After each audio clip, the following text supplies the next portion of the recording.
Airbnb एक online website और app है जहां से आप पूरी दुनिया में फैले हुए कहीं से भी किराए पर कमरे और प्रॉपर्टीज़ बुक कर सकते हैं। इसके अलावा एयरबीएनबी पर आप अपने खाली पड़े कमरों और प्रॉपर्टीज़ को किराए पर दे भी सकते हैं। बुकिंग करने पर एयरबीएनबी प्रॉपर्टी मालिक से किराए का 3% और बुकिंग करने वाले मेहमान से किराए का 5 से 15% के बीच कमीशन लेती है। किराए की राशि बुकिंग के दिनों की संख्या के अनुसार कम या ज़्यादा हो सकती है। भारत की बहुत सी सफल स्टार्टअप कंपनियां कई विदेशी कंपनियों के बिजनेस मॉडल पर आधारित है, जैसे ओला उबर के मॉडल पर और ओयो बिजनेस एयरबीएनबी से प्रेरित है। तो आइए जानते हैं एयरबीएनबी कैसे ज़मीन से आसमान तक पहुंची। जानने के लिए वीडियो को पूरा देखिए। एयरबीएनबी की शुरुआत दो दोस्तों ने की थी। सन 2007 की बात है, जब वे न्यूयॉर्क से सैन फ्रांसिस्को शिफ्ट हुए थे। नौकरी न होने की वजह से वे फ्लैट का किराया नहीं दे पा रहे थे। दोनों दोस्त इसी में लगे थे कि किराए का जुगाड़ कैसे किया जाए। उन्हीं दिनों सैन फ्रांसिस्को में एक बड़े डिज़ाइन कॉन्फ्रेंस का आयोजन था। कॉन्फ्रेंस की वजह से शहर के सारे होटल फुल थे।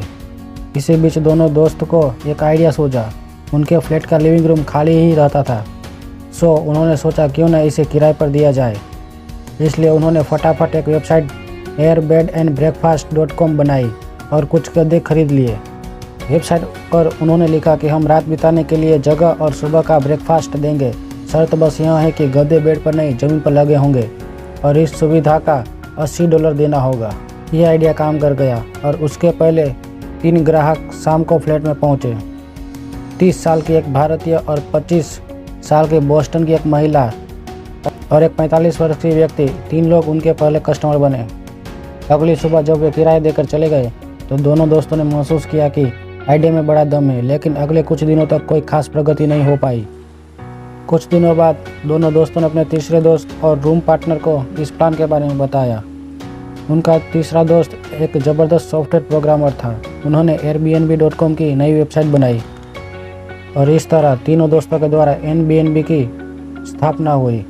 उन्होंने अमेरिका भर में होने वाले बड़े त्योहारों, कॉन्फ्रेंस और सेमिनार को टारगेट किया और लोकल लोगों को उनकी खाली फ्लैट और प्रॉपर्टीज़ की बुकिंग करवाई, जिसे वे यात्रियों को दे सके। एयरबीएनबी के लिए एक बड़ा मौका 2008 की गर्मी में आया।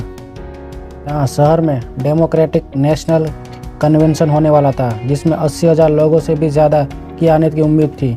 किस्मत से 2 हफ्ते पहले ही उसकी वेबसाइट बनकर तैयार हो चुकी थी। वे जानते थे कि इतनी भीड़ के लिए होटल के रूम कम पड़ जाएंगे और हुआ भी कुछ ऐसा ही।